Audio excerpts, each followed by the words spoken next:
భద్రాద్రి కొత్తగూడెం జిల్లా అశ్వారావుపేటలోని స్థానిక గిరిజన భవనంలో యువజన శిక్షణ కేంద్రంలో హృదయ విదారక ఘటన జరిగింది.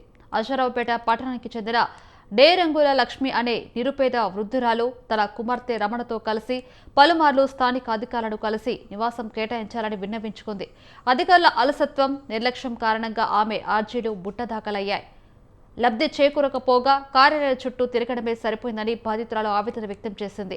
గడిచిన 4 ఏళ్లుగా కరెంటు, తాగునీరు వంటి కనీస మౌలిక వసతులు లేని పాత ప్రభుత్వ ఆసుపత్రి ఆవరణంలోనే కాలం వెల్లదిస్తున్నామని ఎమ్మెల్యే జారే ఆదినారాయణ ఎదుట కన్నీరు మున్నీరైంది. వృద్ధురాలి ఆవేదనను సావధానంగా విన్న ఎమ్మెల్యే తక్షణమే స్పందించి సమస్య పరిష్కరిస్తామని హామీ ఇచ్చారు.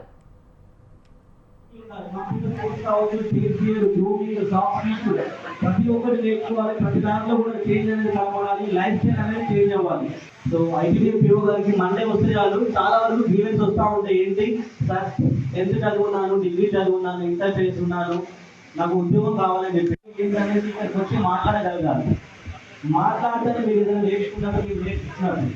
ప్రతి ఒక్కరి ఫీల్డ్ ఉండాలి. కంప్యూటర్ కోర్స్ కావచ్చు, సిఎస్సిఆర్, జూమింగ్, సాఫ్ట్వేర్, ప్రతి ఒక్కటి నేర్చుకోవాలి, ప్రతి దాంట్లో కూడా చేంజ్ అనేది కనపడాలి, లైఫ్ స్టైల్ అనేది చేంజ్ అవ్వాలి. Okay, so